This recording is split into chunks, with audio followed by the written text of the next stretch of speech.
You're about to go to a party, but instead of feeling excited, your heart starts racing.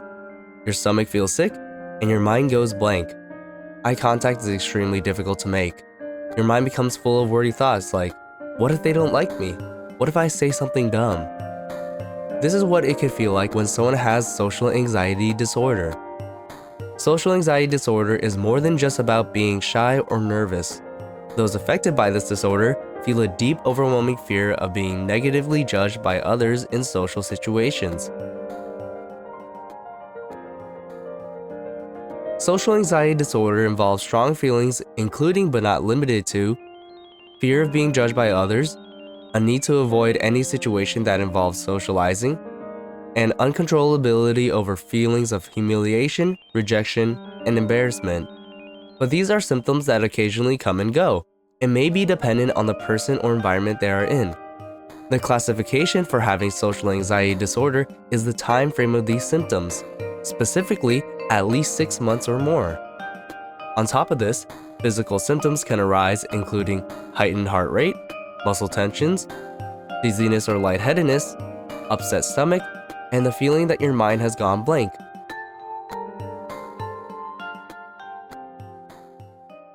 With how people with social anxiety disorder feel, they would act in ways that could help them avoid being placed in social situations. This would affect their day-to-day life. From going to class or work, buying groceries, meeting new people are all much more difficult. Daily activities are harder to follow through with, and life would feel much more isolating. Furthermore, social anxiety disorder is comorbid with major depressive disorder, atypical depressive disorder, bipolar disorder, and other types of anxiety disorders.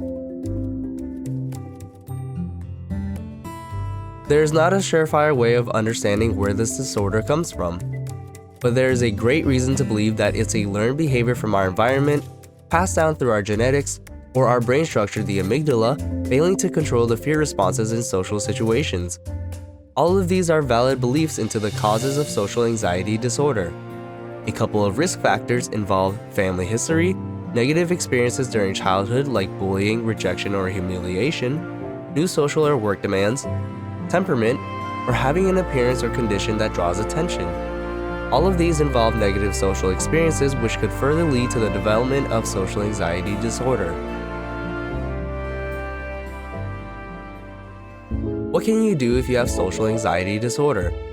After talking to a healthcare provider or psychiatrist about these symptoms, they can prescribe medications such as antidepressants, beta blockers, or anti-anxiety medication.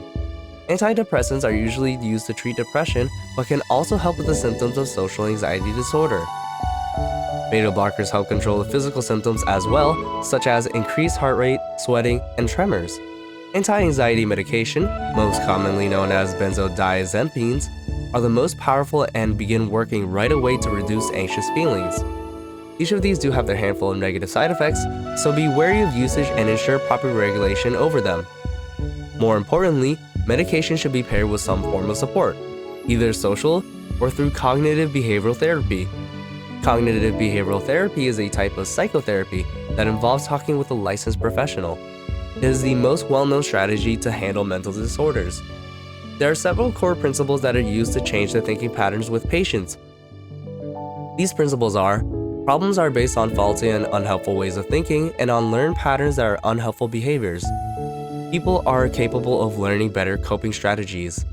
These strategies are outcomes of the changed thinking these professionals want you to get to, including recognizing perceptual distortions in thinking that creates harmful thought patterns and reevaluating them into reality, understanding others' behaviors and motivations, coping with difficult situations using problem-solving rather than behaviors, developing a greater sense of self-confidence.